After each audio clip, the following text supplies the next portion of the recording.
Bon début de journée, bon début de semaine, c'est le lundi 2 mars. Voici à la une.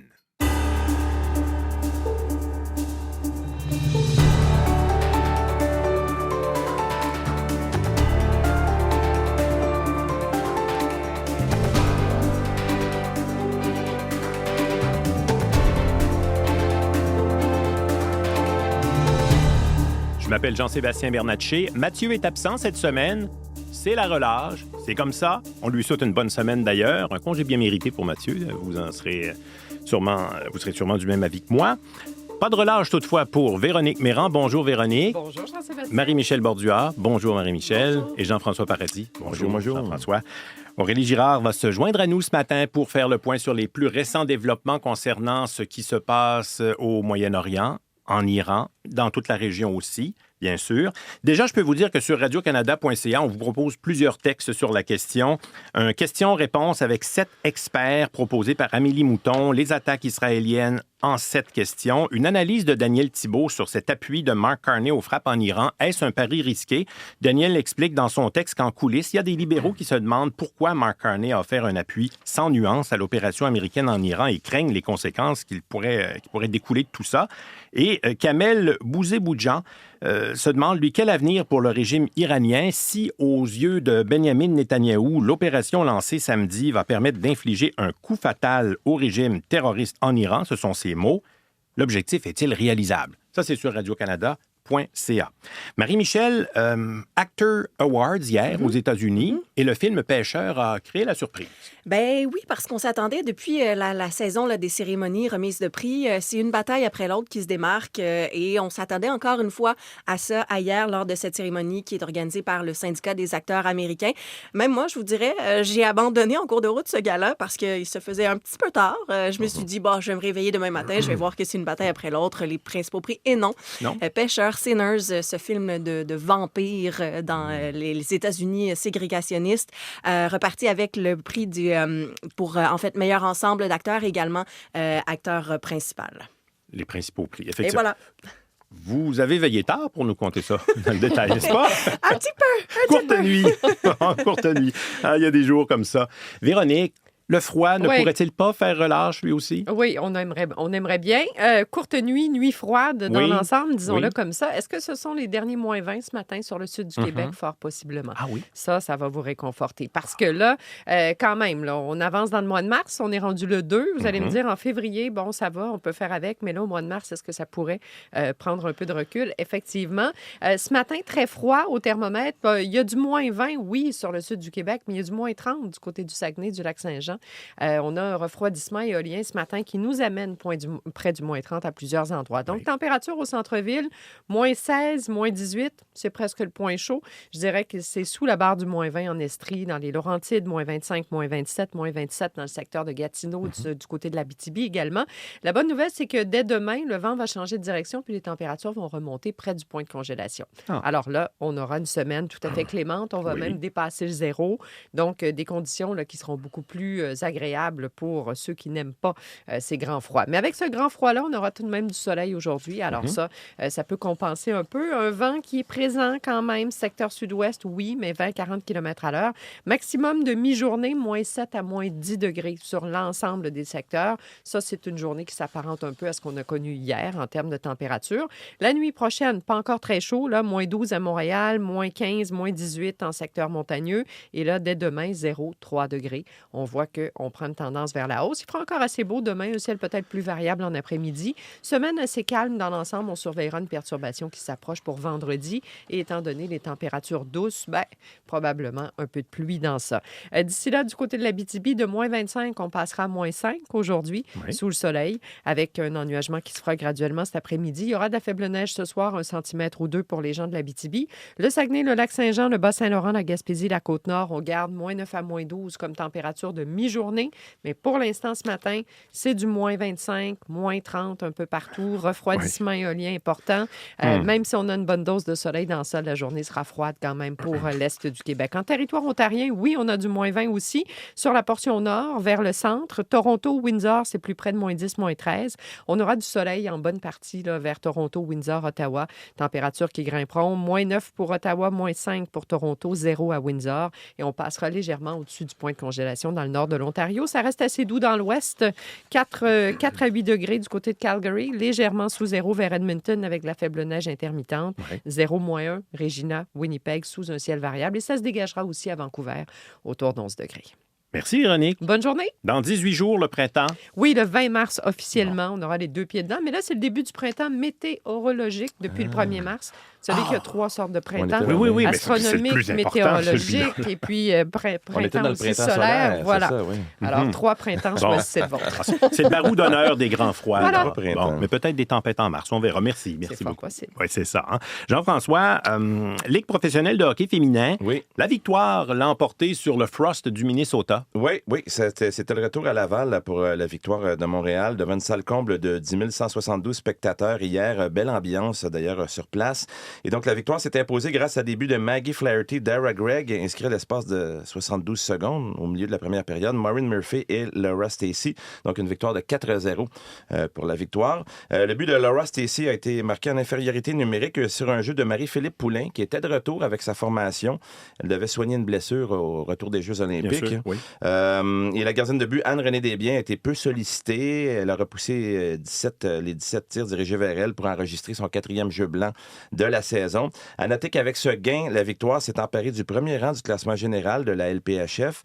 L'équipe montréalaise totalise maintenant 33 points, un de plus que le Fleet de Boston. La victoire va disputer sa prochaine rencontre mardi soir, alors qu'elle rendra visite au Sceptre de Toronto. Et parlant de Toronto, justement, le Sceptre affrontait hier Vancouver, une victoire de Toronto 2-1. Yalmerson, Messier, les marqueurs pour Toronto, et puis Izzy Daniel pour Vancouver. Dans la Ligue nationale, ça jouait hier. Winnipeg et Calgary étaient en action. En action parmi les équipes canadiennes. Donc, Winnipeg, c'était un revers contre San Jose de 2-1. C'était le retour du médaillé d'or olympique, celui qu'on a appris à détester pour le Canada, Connor Hellebuck, le gardien de but de l'équipe américaine. Devant son filet, il a fait face à 35 tirs. Il a été excellent, mais ça n'a pas suffi pour donner la victoire aux Jets de Winnipeg. Le médaillé d'argent de l'autre côté, c'était une des stars de l'équipe canadienne, Macklin Celebrini, tout jeune, 19 ans, a récolté une passe dans cette victoire des Sharks. Calgary affrontait Anaheim, un revers de 3-2 contre les Ducks. Et je vous rappelle que samedi, le Canadien a vaincu les Capitals de Washington 6-2. 2 buts dans cette victoire pour Cole Caulfield. Ça lui donne 35 buts, 60 points jusqu'à maintenant dans la saison. Donc, la saison de 40 buts est vraiment possible dans son cas. Oui, c'est à portée de main. Tout à fait. Le Canadien s'en va dans l'Ouest. Prochain match mardi contre San Jose.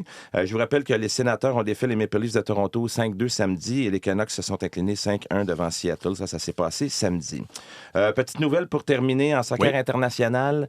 Les Canadiens ont défait la Colombie 4-1 lors d'un match de la Coupe She Believes, qui est un tournoi important du soccer féminin. Vanessa Gilles, Janine Sonis, Sydney Collins et Nichelle Prince ont marqué pour le Canada, qui a battu la Colombie 4-1. Lors du match, c'était le match d'ouverture de ce tournoi. Les Canadiennes ont donc mis fin à une série de 5 défaites en compétition internationale et elles vont affronter une équipe très forte, les États-Unis, à Columbus, mercredi. Merci, Jean-François. Merci bien.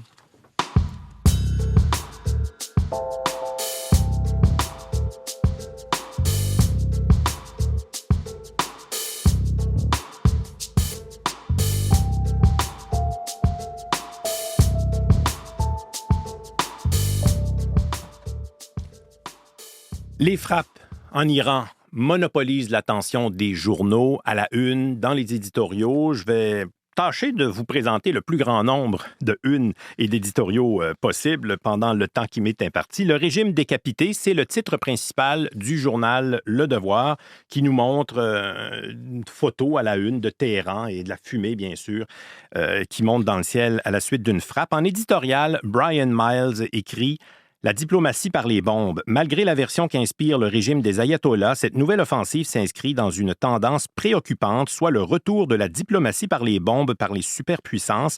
Cette attaque survient à un moment où les ambitions nucléaires iraniennes ne constituent plus une menace immédiate en raison des frappes de l'été dernier. Encore une fois, le président Trump a outrepassé le Congrès américain grâce à une majorité républicaine servile qui ne trouve rien à redire. Et en conclusion, Donald Trump se pose en libérateur comme au Venezuela. Il nous dira bientôt qu'il a ramené la paix au Moyen-Orient pour la première fois depuis des millénaires, mais en réalité, il a entraîné les États-Unis dans une nouvelle offensive unilatérale sans aucune garantie de paix. La libération par le chaos reste un pari audacieux, risqué pour la stabilité du Moyen-Orient. La tyrannie des ayatollahs pourrait bien être remplacée par la tyrannie des ayatollahs encore plus fauves et vengeur. C'est dans Le Devoir. Trump veut décapiter le pouvoir iranien. C'est le titre principal du Journal de Montréal et en chronique d'opinion, Loïc Tassé se demande si Donald Trump veut vraiment faire tomber le régime iranien. Rien n'est moins sûr, écrit-il, parce que dimanche, il a tendu la main aux nouveaux dirigeants iraniens qui remplaceront ceux qui ont été tués. Le principal objectif, au fond, pour Donald Trump, c'est de neutraliser l'armée, en particulier les forces nucléaires. Le reste est négociable, écrit-il. Improbable que la population iranienne renverse son gouvernement. La société iranienne est quadrillée par des islamistes. L'opposition est divisée. Le fils de l'ancien Shah en exil ne fait pas l'unanimité. La population iranienne n'est pas armée. Alors, première manche remportée, oui, mais guerre pas encore remportée pour Donald Trump. Dans la presse plus, un risque d'embrasement régional. Jean-Christophe Laurence nous propose un question-réponse qui se termine par la question suivante. La Chine et la Russie peuvent-elles s'en mêler? Peu probable, voire impossible, selon ce que lui répond Thomas Junot. La Russie et la Chine ne sont plus des facteurs importants pour l'instant. Ils n'ont pas les capacités militaires d'intervenir, n'ont certainement pas la volonté d'intervenir, parce que leur influence et leur puissance au Moyen-Orient restent limitées. Guerre en Iran, titre principal du Globe and Mail, qui nous propose un angle différent en éditorial. Les Ukrainiens ont célébré la rupture de l'alliance secrète entre l'Iran et la Russie, qualifiant à juste titre l'aide militaire de Téhéran à Moscou de violation flagrante du droit international. Et le Globe poursuit en écrivant ceci. Quiconque critique les frappes américano-israéliennes et l'assassinat de l'ayatollah Khamenei en les qualifiant de violation du droit international devrait méditer sur ces propos des Ukrainiens. L'Iran ne peut financer le terrorisme international, attaquer Israël pendant des décennies par le biais de groupes interposés, poursuivre un programme d'armement nucléaire et soutenir une guerre d'agression en Ukraine, puis espérer que les subtilités du droit international vont le soustraire miraculeusement aux conséquences de ces actes. L'Ukraine, écrit le Globe, comprend parfaitement la nature du conflit croissant entre un bloc de pays autoritaires et l'Occident. La théocratie iranienne fournit à la Russie des drones, la technologie associée, finance des groupes terroristes au Moyen-Orient dans le monde entier. L'Ukraine comprend ce que beaucoup en Occident ne peuvent ou ne veulent pas voir. Les attaques contre l'Iran ne représentent qu'un volet du conflit plus large avec les États autoritaire. Et on conclut en disant, heureusement, Mark Carney a compris ça. La déclaration du premier ministre en fin de semaine qui apporte le soutien aux forces militaires l'a clairement exprimé la solidarité du Canada avec la tyrannie en Iran. Journal Le Figaro, en France, principal titre, La chute. La partie est loin d'être gagnée. Certes, le régime a été décapité, mais depuis 1979, ils ont toujours réussi à rebondir. Au fond, que peut le peuple iranien désarmé face aux gardiens de la révolution fort de 200 000 hommes? La suite reste lourde d'inconnus. Le journal Libération nous propose un portrait à la fois de Benyamin Netanyahou et de l'ayatollah Ali Khamenei. Pour Benyamin Netanyahou, une obsession de plus de 3 décennies. Depuis ses premières interventions comme député sur le sujet en 1992, le premier ministre israélien fait de la menace iranienne l'axe central de sa stratégie. La mort de Khamenei ouvre pour lui une nouvelle séquence régionale et politique. Et le portrait de Ali Khamenei dans Libération toujours, mort d'un impitoyable gardien de la Révolution, religieux de rang moyen devenu leader intransigeant d'un régime obsédé par sa survie, isolant son pays, ne reculant devant aucune violence envers les Iraniens. Alors, un portrait, évidemment, qui le décrit sous son côté le plus belliqueux. Et dans le Guardian, quelques mots pour vous dire qu'on se pose des questions sur les véritables motivations de Donald Trump, qui a longtemps dénoncé la folie de la guerre en Irak. À peine 10 jours avant de lancer l'attaque, c'était la première réunion de son Conseil de paix. L'Iran ne représentait plus un grand danger. Alors, on ignore précisément ce qui a transformé Trump en un président pacifiste, en un président belliciste, mais certains indices existent. Et là, on parle de toutes ces difficultés internes aux États-Unis et au fait que, à l'international, n'ayant pas gagné le prix Nobel de la paix, il avait dit au premier ministre norvégien, « Je n'ai plus, moi, à me sentir aussi obligé de penser uniquement à la paix qu'auparavant. » Cela dit, on va poursuivre là-dessus tout de suite avec Aurélie Girard parce que Aurélie vient nous parler des plus récents développements. Je l'évoquais dans la revue de presse, des dizaines de morts là, sont rapportées au Liban ce matin, entre autres, parce que c'est en train de s'étendre un peu à la région. Là, quels sont les derniers développements? Eh bien, selon le ministère libanais de la Santé, les frappes israéliennes, elles ont fait plus de 30 morts, 150 blessés aussi environ. Et en fait, ce qui s'est passé, c'est que le Hezbollah, groupe basé au Liban, on le sait, qui est allié aussi du régime iranien, avait fait une promesse, c'est-à-dire de répondre en quelque sorte à l'attaque d'Israël des États-Unis après la mort de l'ayatollah Ali Khamenei, vous l'avez souligné dans votre revue de presse. Et donc, le Hezbollah a tiré des missiles, des drones vers Israël. C'était une première depuis le déclenchement des hostilités dans la nuit de vendredi à samedi. Et donc, dans ce contexte, l'armée israélienne, elle a répliqué. On va tout de suite, à ce propos, écouter l'un des porte-paroles de Tsahal, Efi Defrin. חיזבאללה הוא שפתח באש ובחר לפתוח במערכה. הוא ישלם על כך מחיר כבד. Et donc, ce que nous dit ce porte-parole, c'est que le Hezbollah a ouvert le feu. Il a choisi de lancer cette campagne de tir, si on veut, et donc il en paiera le prix fort. Israël, de son côté, a ordonné aux habitants d'une cinquantaine de villages d'évacuer. Autrement, au cours de la nuit, on a entendu des fortes explosions à Dubaï, aux Émirats arabes unis, à Doha, ça c'est au Qatar, et à Manama, au Bahreïn, qui sont des frappes iraniennes présumées là, dans ces trois pays qui sont alliés des États-Unis. Et finalement, on a eu aussi un premier grand bilan du nombre de morts là, en Iran. Là, d'après le Croissant Rouge iranien, il y a plus de 550 morts là, depuis samedi. L'une des craintes reste celle d'un embrasement régional généralisé. Absolument, parce que les alliés de l'Iran se mobilisent, comme on l'a compris, avec le Hezbollah libanais, oui. Et d'ailleurs, en soirée, hier, les gardiens de la révolution iranienne ont annoncé que le Yémen, je cite, allait se joindre à la bataille au cours des prochaines heures, les Houthis. Donc, bref, les craintes d'un embrasement régional sont palpables. Plusieurs experts s'inquiètent d'un possible effet domino, si on veut. D'ailleurs, le président, le Libanais, Joseph Aoun, a condamné aujourd'hui les tirs des roquettes du Hezbollah vers Israël qui, selon lui, nuisent aux efforts de Beyrouth pour éviter d'être entraînés dans ce conflit, dans un possible conflit régional. L'autre incertitude, elle est économique, là, notamment à cause du blocage, on va mettre ça en guillemets pour l'instant, là, du détroit d'Ormuz. Exactement. Détroit d'Ormuz qui assure le passage d'environ 20% du trafic mondial et essentiellement un blocage de cet endroit, c'est pas arrivé depuis 1979, année de la révolution iranienne.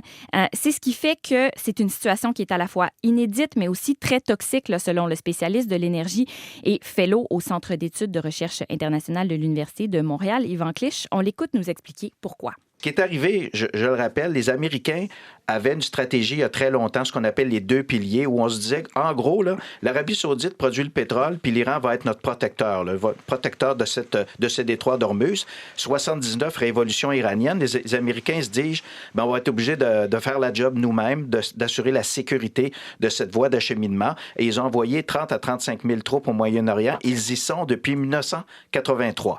Pour surtout s'attaquer à un scénario potentiel très disruptif, celui justement du blocus. Celui donc devant lequel on se trouve en ce moment, qui représente une menace donc pour l'économie mondiale. D'ailleurs, ce matin, les prix du gaz, du pétrole qui évoluent à 80 dollars le baril à peu près, ils ont grimpé. Pour ce qui est des bourses mondiales, ils ont reculé, notamment au moment où les investisseurs semblent se tourner vers des valeurs refuges comme l'or. Merci Aurélie. Je vous en prie.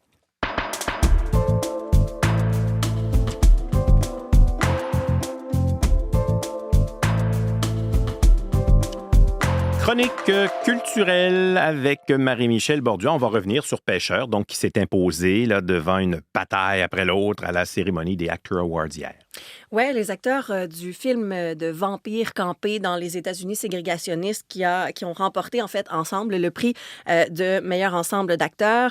C'est la plus prestigieuse catégorie dans cette cérémonie qui est organisée par le syndicat des acteurs américains. Donc, vous comprenez que l'ensemble des prix, ce sont pour le jeu, pour les acteurs tant cinéma que télévision. Et c'était la dernière cérémonie avant les Oscars. Michael B. Jordan, qui incarne, lui, les deux jumeaux qui souhaitent là, ouvrir un bar clandestin dans ce film Pêcheur, a remporté le prix du meilleur acteur principal devant, entre autres, Timothée Chalamet. Et jusqu'ici, dans la saison des prix, c'était plutôt une bataille après l'autre de Paul Thomas Anderson qui s'était imposé. Elle avait encore fait samedi en raflant le prix du meilleur film lors de la cérémonie des PGA Awards. Pas le golf, là, la cérémonie par la Guilde des producteurs d'Hollywood. Mais donc, la fresque politique qui raconte la traque d'anciens révolutionnaires, qui est un peu aussi un miroir là, sur les dérives extrémistes actuelles, qui avait également remporté les honneurs dans d'autres différents galas de la saison, les Golden Globes, les BAFTA. Et ce sont toutes des récompenses considérées comme un bon indicateur en vue de la cérémonie des Oscars qui aura lieu le 15 mars. Donc, la victoire hier de Sinners, c'est un peu une surprise. Ça vient peut-être un peu brouiller les cartes à 2 semaines des Oscars. Voilà. Mais bon, une bataille après l'autre, tout de même été nommé hier, reparti. En fait, c'est Sean Penn qui est reparti avec le prix du meilleur acteur dans un second rôle. Et puis, outre Sinners, Pêcheur, hier soir, il y a eu quand même 2 moments touchants. Entre autres, celui où Seth Rogen est monté sur scène, non pas pour lui, mais pour Catherine O'Hara, l'actrice qui est décédée le 30 janvier, qui a remporté hier le prix de la meilleure actrice dans une série comique. Et donc, c'est Seth Rogen qui a été choisi là, pour aller prendre le prix sur scène, qui en a profité pour livrer un hommage à Catherine O'Hara, à la grande actrice qu'elle était. Et ça a été vraiment un espèce de moment suspendu dans la cérémonie, dans la salle. Tout le monde était très attentif. C'est pas toujours le cas dans ce genre de cérémonie. C'est vrai. Et là, vraiment, on sentait l'émotion qui transperçait la salle. Autre grand moment d'émotion, lorsqu'Harrison Ford est monté sur scène, il y est allé, parce qu'il a été récompensé pour l'ensemble de sa carrière, a livré un discours très touchant. C'est rare qu'on le voit comme ça, ému, rempli de gratitude et très, très, très, très humble par rapport à sa carrière et à la chance qu'il a de faire partie de cette famille. Looks like we're making up for lost time. Need you to spell it out for me. Du cinéma, on passe à la musique. La chanteuse Olivia Dean a triomphé aux Brit Awards en fin de semaine. Oui, quelques semaines après avoir remporté Révélation de l'année au prix Grammy, l'artiste R&B pop britannique, elle est repartie samedi avec 4 statuettes, dont celle pour la prestigieuse catégorie Album de l'année. C'était pour son 2e opus, The Art of Loving, sur lequel figurait ce qu'on entendait, The Man I Need. Un album léger qui donne le sourire et comme elle-même l'a dit dans ses remerciements, un album qui parle simplement d'amour et d'amour réciproque dans un monde qui semble actuellement dépourvu d'amour. Ce sont ses mots. Et ça décrit très bien cet album de l'année devant des artistes comme Wolf Alice ou Lily Allen. Olivia Dean qui est aussi allée chercher le prix du meilleur artiste, du meilleur groupe pop et de la chanson de l'année en duo avec Sam Fender pour leur chanson Rain in Me qu'on écoute.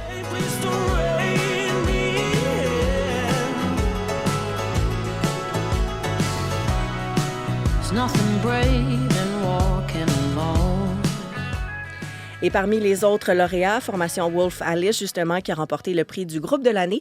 Et le prix de la chanson internationale est revenu à la star de la K-pop, Rose et Bruno Mars, pour leur méga succès Up It. Merci Marie-Michel. Bonne journée. À surveiller aujourd'hui, bien sûr, la situation au Moyen-Orient. Mark Carney poursuit son voyage à l'international. En parlera-t-il? Sans doute qu'il se fera questionner là-dessus également. Et Pierre Poilievre, voyage à l'étranger lui aussi. Il est à Londres. Allez, la journée est lancée. On vous la souhaite excellente. Au travail, à la maison et sur toutes nos plateformes, bien sûr. À demain.